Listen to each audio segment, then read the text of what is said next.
ਮੇਰਾ ਨਾਂ ਰੇਖਾ ਹੈ। ਮੇਰਾ ਬਚਪਨ ਹਰ ਚੀਜ਼ ਲਈ ਤਰਸਦੇ ਹੋਏ ਬੀਤਿਆ ਸੀ। ਹਰ ਚੀਜ਼ ਨੂੰ ਤਰਸ-ਤਰਸ ਕੇ ਦੇਖਿਆ ਕਰਦੀ ਸੀ। ਮੇਰੀ ਸੌਤੇਲੀ ਮਾਂ ਮੈਨੂੰ ਹਰ ਸਮੇਂ ਕੁੱਟਦੀ ਮਾਰਦੀ ਸੀ ਅਤੇ ਉਹ ਮੈਨੂੰ ਹਰ ਸਮੇਂ ਹੀ ਤਾਨੇ ਮਿਹਣੇ ਮਾਰਦੀ ਰਹਿੰਦੀ ਸੀ ਅਤੇ ਘਰ ਦਾ ਸਾਰਾ ਕੰਮ ਕਰਵਾਇਆ ਕਰਦੀ ਸੀ।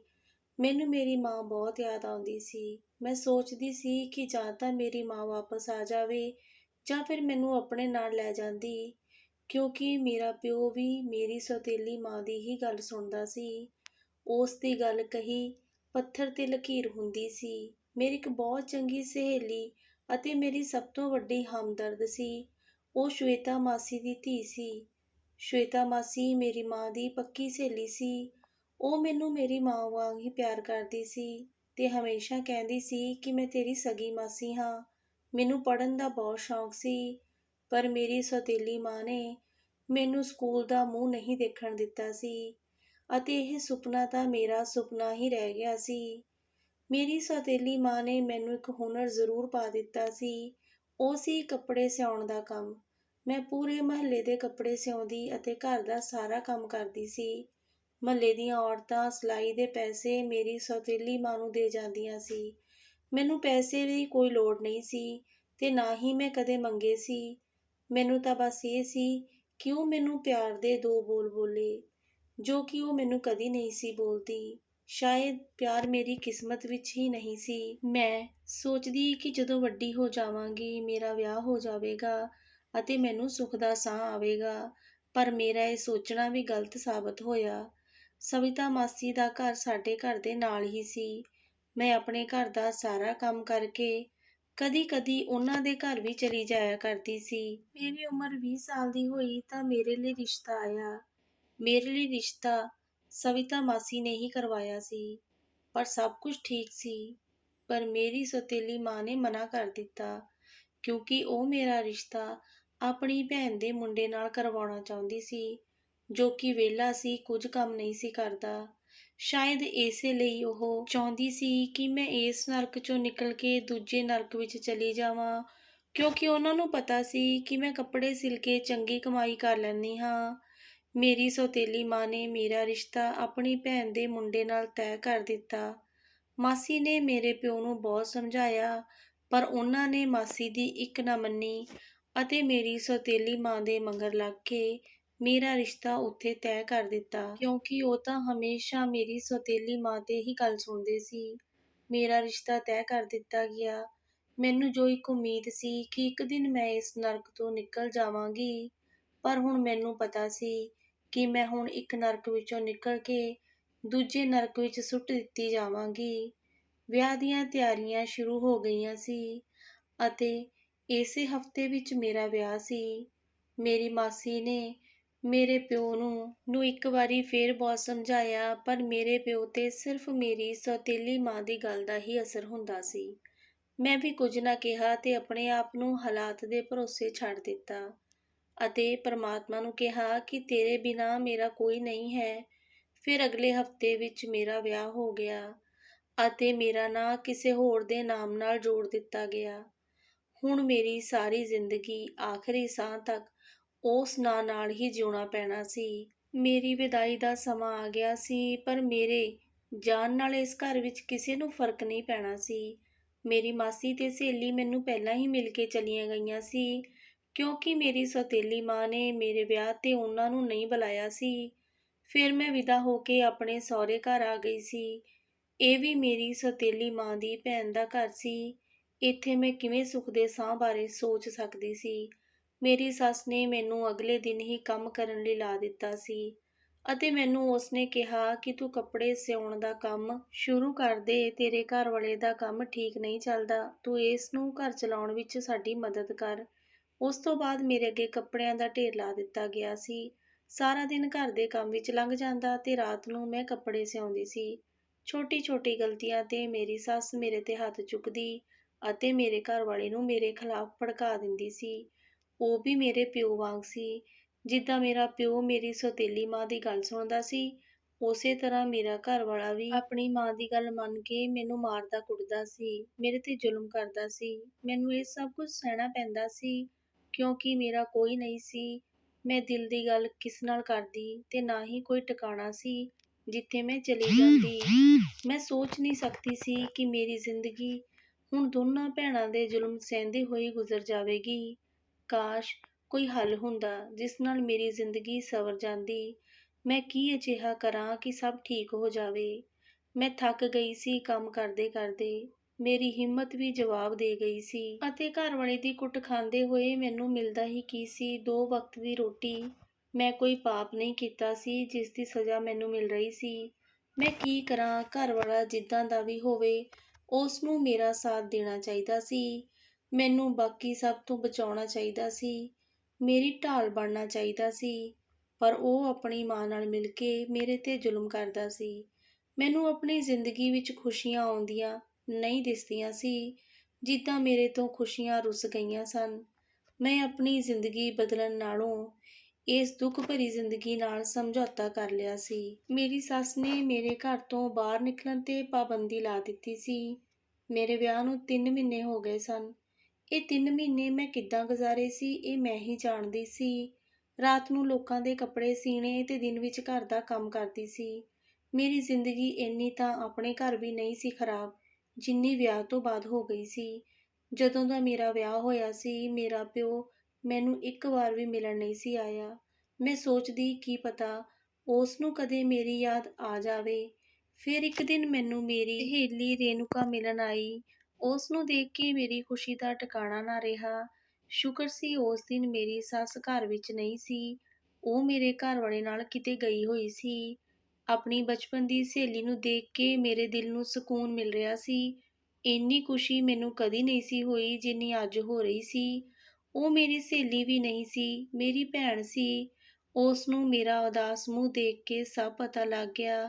ਪਤਾ ਤਾਂ ਉਸ ਨੂੰ ਪਹਿਲਾਂ ਹੀ ਸੀ ਕਿ ਮੈਂ ਇੱਥੇ ਖੁਸ਼ ਨਹੀਂ ਹਾਂ, ਕਿਉਂਕਿ ਮੇਰੀ ਸੱਸ ਮੇਰੀ ਸੌਤੇਲੀ ਮਾਂ ਦੀ ਭੈਣ ਹੀ ਸੀ। ਫਿਰ ਭਰਾ ਮੇਰੇ ਨਾਲ ਚੰਗਾ ਕਿਵੇਂ ਹੁੰਦਾ? ਪਰ ਮੇਰੇ ਲੱਖ ਮਨਾ ਕਰਨ ਦੇ ਬਾਵਜੂਦ ਵੀ ਮੇਰੇ ਸਰੀਰ 'ਤੇ ਮਾਰ ਦੇ ਨਿਸ਼ਾਨ ਲੁਕ ਨਹੀਂ ਸੀ ਰਹੇ। ਫਿਰ ਮੈਂ ਵੀ ਉਸ ਨੂੰ ਸਾਫ਼ ਦੱਸ ਦਿੱਤਾ। ਮੇਰੀ ਇਹ ਹਾਲਤ ਦੇਖ ਕੇ ਉਸ ਦਾ ਗੁੱਸਾ 7ਵੇਂ ਅਸਮਾਨ 'ਤੇ ਸੀ। ਜੇਕਰ ਮੇਰਾ ਘਰਵਾਲਾ ਜਾਂ ਮੇਰੀ ਸੱਸ ਘਰ ਹੁੰਦੀ ਤਾਂ ਉਹ ਕਿਸੇ ਇੱਕ ਦੀ ਜਾਨ ਲੈ ਲੈਂਦੀ।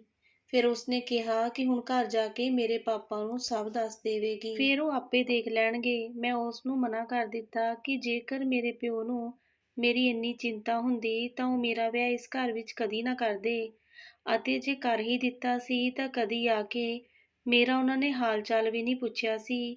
ਉਹ ਕੀ ਕਰਨਗੇ? ਉਹਨਾਂ ਨੂੰ ਦੱਸਣ ਨਾਲ ਕੀ ਹੋ ਜਾਵੇਗਾ, ਪਰ ਉਲਟਾ ਮੇਰਾ ਹੀ ਨੁਕਸਾਨ ਹੋਵੇਗਾ, ਕਿਉਂਕਿ ਉਹ ਮੇਰੀ ਸੱਸ ਨੂੰ ਦੱਸ ਦੇਊਗੀ ਅਤੇ ਉਹ ਫਿਰ ਮੇਰੇ 'ਤੇ ਹੱਥ ਚੁੱਕੂਗੀ। ਅਤੇ ਮੇਰੀ ਗੱਲ ਸੁਣਨ ਤੋਂ ਬਾਅਦ ਰੇਨੂਕਾ ਨੂੰ ਲੱਗਿਆ ਕਿ ਮੈਂ ਸਹੀ ਬੋਲ ਰਹੀ ਹਾਂ। ਮੇਰੀ ਜ਼ਿੰਦਗੀ ਹੋਰ ਵੀ ਨਰਕ ਬਣ ਜਾਊਗੀ। ਰੇਨੂਕਾ ਨੇ ਕਿਹਾ, ਪਰ ਇਸ ਦਾ ਕੁਝ ਨਾ ਕੁਝ ਤਾਂ ਹੱਲ ਕੱਢਣਾ ਪੈਣਾ ਹੈ। ਮੈਂ ਤੈਨੂੰ ਇਸ ਤਰ੍ਹਾਂ ਨਹੀਂ ਛੱਡ ਸਕਦੀ। ਸੋਚਣ ਤੋਂ ਬਾਅਦ ਕੁਝ ਦੇਰ ਉਸ ਨੇ ਕਿਹਾ ਕਿ ਮੈਨੂੰ ਆਪਣੀ ਸੱਸ ਦਾ ਕੋਈ ਪੁਰਾਣਾ ਸੂਟ ਲਿਆ ਕੇ ਦੇ। ਮੈਂ ਆਪਣੀ ਸੱਸ ਦਾ ਸੂਟ ਲਿਆ ਕੇ ਦੇ ਦਿੱਤਾ, ਅਤੇ ਜੋ ਕਿ ਉਹ ਬਹੁਤ ਘੱਟ ਪਾਉਂਦੀ ਸੀ। ਉਸ ਨੇ ਉਹ ਸੂਟ ਆਪਣੇ ਬੈਗ ਵਿੱਚ ਰੱਖ ਲਿਆ ਅਤੇ ਉੱਥੋਂ ਚਲੀ ਗਈ, ਅਤੇ ਮੈਨੂੰ ਇਹ ਕਹਿ ਕੇ ਚਲੀ ਗਈ ਕਿ ਕੱਲ ਤੱਕ ਦਾ ਇੰਤਜ਼ਾਰ ਕਰ, ਸਭ ਠੀਕ ਹੋ ਜਾਊਗਾ। ਪਰ ਮੈਂ ਸੋਚ ਰਹੀ ਸੀ ਕਿ ਮੇਰੀ ਸੱਸ ਦੇ ਪੁਰਾਣੇ ਸੂਟ ਨਾਲ ਕੀ ਠੀਕ ਹੋ ਜਾਊਗਾ। ਅਗਲੇ ਦਿਨ ਉਸ ਨੇ ਮੈਨੂੰ ਉਹ ਸੂਟ ਲਿਆ ਕੇ ਵਾਪਸ ਕਰ ਦਿੱਤਾ ਅਤੇ ਕਿਹਾ ਕਿ ਜਦੋਂ ਤੈਨੂੰ ਤੇਰੀ ਸੱਸ ਮਾਰਨ ਲੱਗੇ ਤੂੰ ਇਹ ਸੂਟ ਪਾ ਲਈ, ਤੇ ਫਿਰ ਦੇਖੀ ਤੇਰੀ ਸੱਸ ਤੇਰੇ ਪੈਰਾਂ ਵਿੱਚ ਡਿੱਗ ਕੇ ਤੇਰੇ ਤੋਂ ਮਾਫ਼ੀ ਮੰਗਣ ਲੱਗ ਪਊਗੀ। ਬਸ ਇਹ ਕਹਿ ਕੇ ਉਹ ਉੱਥੋਂ ਚਲੀ ਗਈ। ਕਿਉਂਕਿ ਮੇਰੀ ਸੱਸ ਵੀ ਕਿਸੇ ਸਮੇਂ ਆ ਸਕਦੀ ਸੀ, ਮੈਂ ਵੀ ਉਸ ਨੂੰ ਨਹੀਂ ਰੋਕਿਆ ਅਤੇ ਸੂਟ ਅੰਦਰ ਲੁਕਾ ਦਿੱਤਾ। ਮੈਨੂੰ ਤਾਂ ਡਰ ਲੱਗ ਰਿਹਾ ਸੀ ਕਿ ਜੇਕਰ ਮੇਰੀ ਸੱਸ ਨੂੰ ਪਤਾ ਲੱਗਾ ਤਾਂ ਕੀ ਹੋਊਗਾ। ਪਰ ਮੈਨੂੰ ਰੇਨੂਕਾ ਨੇ ਕਿਹਾ ਸੀ ਕਿ ਹਿੰਮਤ ਨਾਲ ਕੰਮ ਲੈਣਾ ਹੈ। ਮੈਂ ਵੀ ਆਪਣੇ ਆਪ ਨੂੰ ਸੰਭਾਲ ਲਿਆ ਤਾਂ ਜੋ ਮੇਰੀ ਸੱਸ ਨੂੰ ਮੇਰੇ 'ਤੇ ਸ਼ੱਕ ਨਾ ਹੋ ਜਾਵੇ। ਉਹ ਬਹੁਤ ਚਲਾਕ ਸੀ। ਉਸ ਨੂੰ ਇਨਸਾਨ ਨੂੰ ਦੇਖ ਕੇ ਪਤਾ ਚੱਲ ਜਾਂਦਾ ਸੀ ਕਿ ਉਸ ਇਨਸਾਨ ਦੇ ਦਿਲ ਤੇ ਦਿਮਾਗ ਵਿੱਚ ਕੀ ਚੱਲ ਰਿਹਾ ਹੈ। ਮੈਂ ਉਸ ਤੋਂ ਲੁਕਦੀ ਫਿਰ ਰਹੀ ਸੀ ਅਤੇ ਇਸੇ ਵਿੱਚ ਮੇਰੀ ਭਲਾਈ ਸੀ। ਸਾਰੇ ਦਿਨ ਦੇ ਕੰਮ ਤੋਂ ਬਾਅਦ ਮੈਂ ਆਰਾਮ ਕਰਨ ਲਈ ਲੇਟ ਗਈ, ਪਰ ਅੱਜ ਮੇਰੀ ਸੱਸ ਨੇ ਮੈਨੂੰ ਕੁਝ ਵੀ ਨਹੀਂ ਸੀ ਕਿਹਾ। ਮੈਂ ਤਾਂ ਇਸ ਉਡੀਕ ਵਿੱਚ ਸੀ ਕਿ ਉਹ ਮੈਨੂੰ ਕੁਝ ਕਹੇ ਅਤੇ ਮੈਂ ਉਹ ਸੂਟ ਪਾਵਾਂ ਅਤੇ ਮੈਂ ਦੇਖਾਂ ਕਿ ਉਹ ਸੂਟ ਦਾ ਕੀ ਚਮਤਕਾਰ ਹੈ। ਪਰ ਅੱਜ ਉਸਨੇ ਮੈਨੂੰ ਕੁਝ ਵੀ ਨਹੀਂ ਸੀ ਕਿਹਾ। ਫਿਰ ਮੈਂ ਚੁੱਪਚਾਪ ਆਪਣੇ ਕੰਮਾਂ ਵਿੱਚ ਲੱਗ ਗਈ ਅੱਗੇ ਮੈਂ ਪਰਮਾਤਮਾ ਨੂੰ ਕਹਿੰਦੀ ਸੀ ਕਿ ਮੇਰੀ ਸੱਸ ਦਾ ਗੁੱਸਾ ਸ਼ਾਂਤ ਰਵੇ, ਪਰ ਅੱਜ ਮੈਂ ਪਰਮਾਤਮਾ ਨੂੰ ਕਹਿ ਰਹੀ ਸੀ ਕਿ ਉਸ ਨੂੰ ਮੇਰੇ ਤੇ ਗੁੱਸਾ ਆਵੇ ਅਤੇ ਮੈਂ ਸੂਟ ਪਾ ਕੇ ਦੇਖਾਂ ਕਿ ਆਖਰ ਹੁੰਦਾ ਕੀ ਹੈ। ਪਰ ਮੈਨੂੰ ਪਤਾ ਸੀ ਕਿ ਉਹ ਇੱਕ ਦਿਨ ਤੋਂ ਜ਼ਿਆਦਾ ਚੁੱਪ ਨਹੀਂ ਰਹਿ ਸਕਦੀ। ਕੱਲ ਨੂੰ ਉਹ ਜ਼ਰੂਰ ਕੁਝ ਨਾ ਕੁਝ ਏਦਾਂ ਦਾ ਕਰੇਗੀ। ਉਵੇਂ ਹੀ ਹੋਇਆ। ਅਗਲੇ ਦਿਨ ਨਾਸ਼ਤੇ ਤੋਂ ਬਾਅਦ ਉਹ ਬੋਲੀ ਜਾ ਰਹੀ ਸੀ।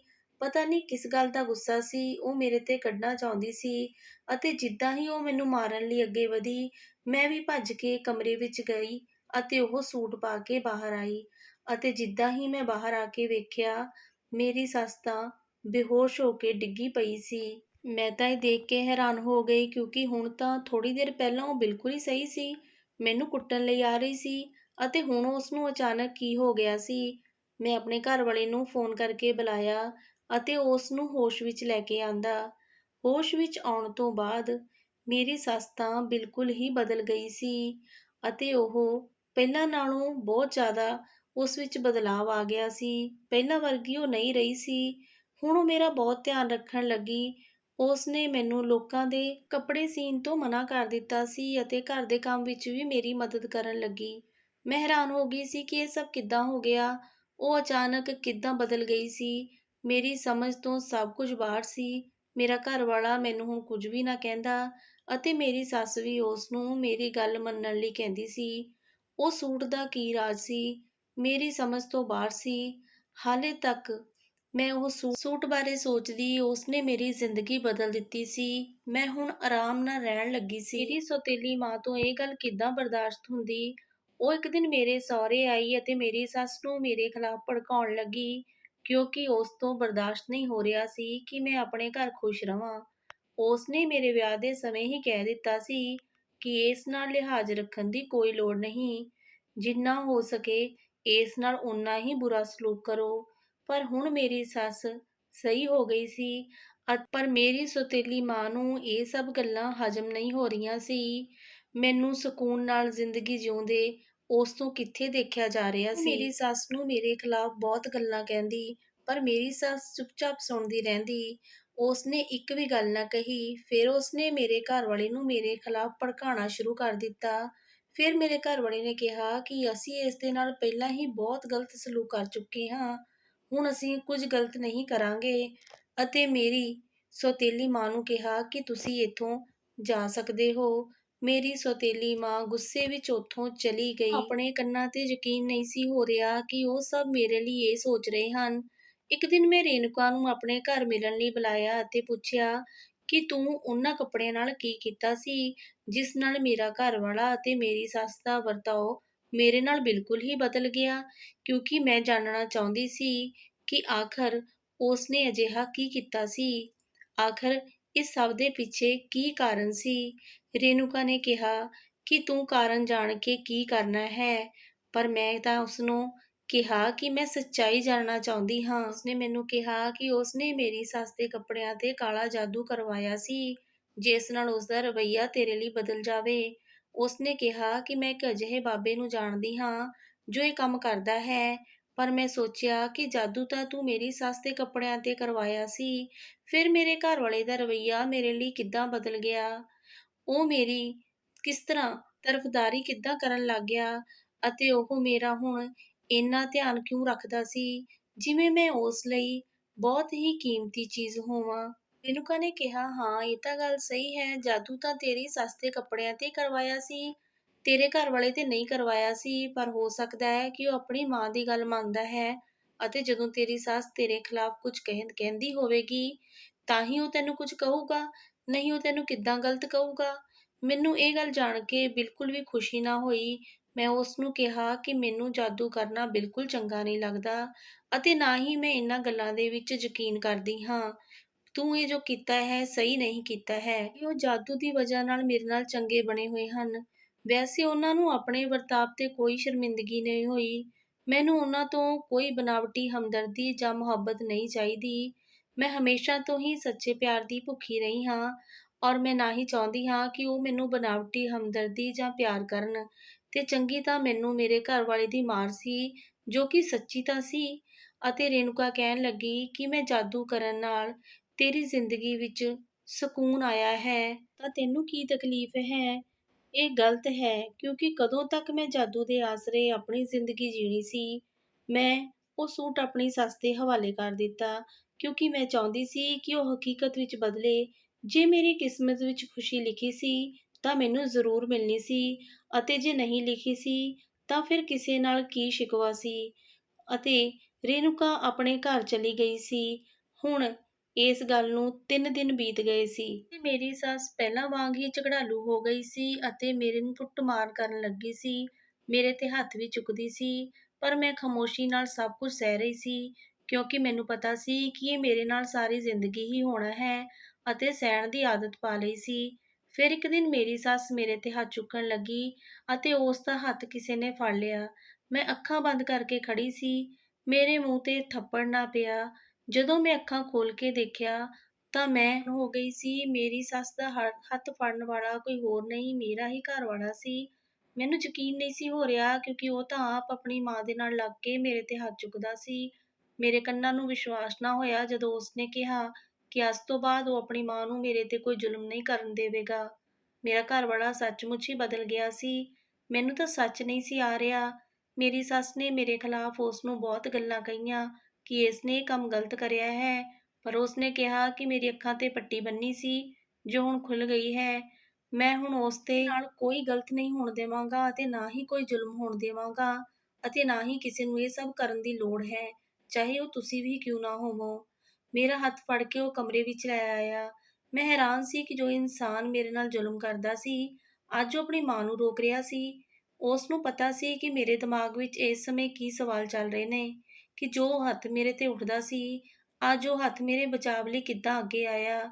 ਮੇਰੇ ਸਾਰੇ ਸਵਾਲਾਂ ਦੇ ਜਵਾਬ ਉਸਨੇ ਦੇਣੇ ਸ਼ੁਰੂ ਕੀਤੇ।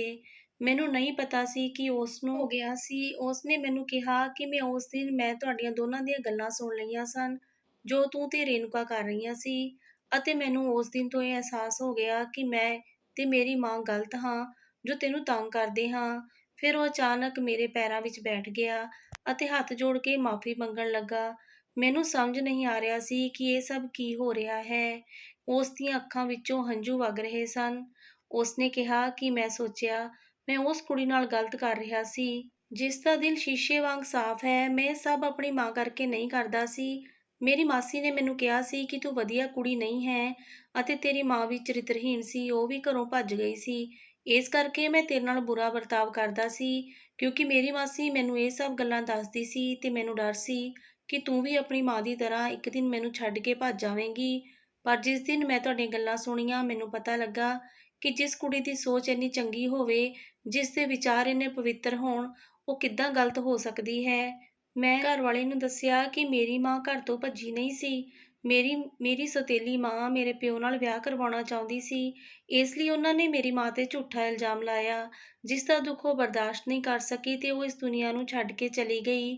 ਅਤੇ ਫਿਰ ਮੇਰੀ ਸੌਤੇਲੀ ਮਾਂ ਨੇ ਮੇਰੇ ਪਿਓ ਨਾਲ ਵਿਆਹ ਕਰਵਾ ਲਿਆ ਅਤੇ ਮੇਰੀ ਸੌਤੇਲੀ ਮਾਂ ਮੇਰੇ ਤੋਂ ਬਹੁਤ ਨਫ਼ਰਤ ਕਰਦੀ ਸੀ ਅਤੇ ਉਸ ਨੇ ਸਾਰੀ ਉਮਰ ਮੈਨੂੰ ਦੁੱਖ ਦੇਣ ਲਈ ਮੇਰਾ ਵਿਆਹ ਇੱਥੇ ਕਰ ਦਿੱਤਾ। ਮੇਰੇ ਘਰਵਾਲੇ ਨੇ ਮੇਰੇ ਤੋਂ ਫਿਰ ਦੁਬਾਰਾ ਮਾਫ਼ੀ ਮੰਗੀ। ਉਹ ਮੇਰਾ ਹੁਣ ਬਹੁਤ ਧਿਆਨ ਰੱਖਣ ਲੱਗਾ ਸੀ। ਉਹ ਹੁਣ ਮੈਨੂੰ ਬਹੁਤ ਪਿਆਰ ਕਰਦਾ ਸੀ। ਇਹ ਗੱਲ ਜਦੋਂ ਮੇਰੀ ਸੱਸ ਨੂੰ ਪਤਾ ਲੱਗੀ ਤਾਂ ਉਸ ਨੇ ਵੀ ਮੇਰੇ ਤੋਂ ਮਾਫ਼ੀ ਮੰਗੀ ਅਤੇ ਉਹਨਾਂ ਨੇ ਆਪਣੀ ਭੈਣ ਦੇ ਨਾਲ ਬੋਲਚਾਲ ਬੰਦ ਕਰ ਦਿੱਤੀ। ਇਹ ਗੱਲ ਮੇਰੇ ਪਾਪਾ ਨੂੰ ਵੀ ਹੁਣ ਪਤਾ ਲੱਗੀ ਸੀ ਕਿ ਮੇਰੀ ਸੌਤੇਲੀ ਮਾਂ ਨੇ ਮੇਰੀ ਮਾਂ ਤੇ ਝੂਠਾ ਇਲਜ਼ਾਮ ਲਾਇਆ ਸੀ। ਉਹ ਬਹੁਤ ਸ਼ਰਮਿੰਦਾ ਸੀ ਕਿਉਂਕਿ ਇਸ ਵਜ੍ਹਾ ਨਾਲ ਉਹ ਮੇਰੇ ਤੋਂ ਬਹੁਤ ਦੂਰ ਹੋ ਗਏ ਸੀ, ਪਰ ਉਹ ਕਹਿੰਦੇ ਸੀ ਕਿ ਮੇਰੇ ਕੋਲ ਤਾਂ ਤੇਰੇ ਤੋਂ ਮਾਫ਼ੀ ਮੰਗਣ ਦੀ ਹਿੰਮਤ ਵੀ ਨਹੀਂ ਹੈ। ਮੈਂ ਉਹਨਾਂ ਨੂੰ ਮਾਫ਼ ਕਰ ਦਿੱਤਾ ਸੀ ਕਿਉਂਕਿ ਉਹ ਮੇਰਾ ਪਿਓ ਸੀ। ਪਰ ਮੈਂ ਸੌਤੇਲੀ ਮਾਂ ਹਲੇ ਵੀ ਬਹੁਤ ਦੁਖੀ ਸੀ, ਪਰ ਮੈਂ ਉਸ ਦੀ ਪਰਵਾਹ ਨਹੀਂ ਸੀ ਕਰਦੀ ਕਿਉਂਕਿ ਮੈਂ ਹੁਣ ਆਪਣੇ ਘਰ ਵਿੱਚ ਬਹੁਤ ਖੁਸ਼ ਹਾਂ। ਇੰਨੇ ਸਾਲ ਮੈਂ ਪਰਮਾਤਮਾ ਦਾ ਨਾਮ ਲੈ ਕੇ ਸਫ਼ਰ ਕੀਤਾ, ਜਿਸ ਦਾ ਫਲ ਮੈਨੂੰ ਹੁਣ ਮਿਲਿਆ ਸੀ। ਦੋਸਤੋ, ਤੁਹਾਨੂੰ ਕੀ ਲੱਗਦਾ ਹੈ ਕਿ ਮੇਰੀ ਸੌਤੇਲੀ ਮਾਂ ਮੇਰਾ ਘਰ ਦੁਬਾਰਾ ਖਰਾਬ ਕਰਨ ਦੀ ਕੋਸ਼ਿਸ਼ ਕਰੂਗੀ, ਤੇ ਜੇਕਰ ਕਰੂਗੀ ਤਾਂ ਮੈਨੂੰ ਕੀ ਕਰਨਾ ਚਾਹੀਦਾ ਹੈ? ਤੇ ਦੋਸਤੋ, ਉਮੀਦ ਕਰਦੀ ਹਾਂ ਕਿ ਤੁਹਾਨੂੰ ਅੱਜ ਦੀ ਕਹਾਣੀ ਚੰਗੀ ਲੱਗੀ ਹੋਣੀ। ਜੇਕਰ ਕਹਾਣੀ ਚੰਗੀ ਲੱਗੇ ਜੀ, ਪਲੀਜ਼ ਕਹਾਣੀ ਨੂੰ ਲਾਈਕ ਸ਼ੇਅਰ ਕਰਿਓ। ਚੈਨਲ ਤੇ ਪਹਿਲੀ ਵਾਰੀ ਆਏ ਹੋ, ਸਬਸਕ੍ਰਾਈਬ ਜ਼ਰੂਰ ਕਰਿਓ। ਪੰਜਾਬੀ ਵਿਰਸਾ ਕਹਾਣੀਆਂ ਨੂੰ ਸਪੋਰਟ ਕਰਿਓ। ਆਪਾਂ ਫਿਰ ਮਿਲਾਂਗੇ ਇੱਕ ਸੋਹਣੀ ਜਿਹੀ ਕਹਾਣੀ ਨਾਲ।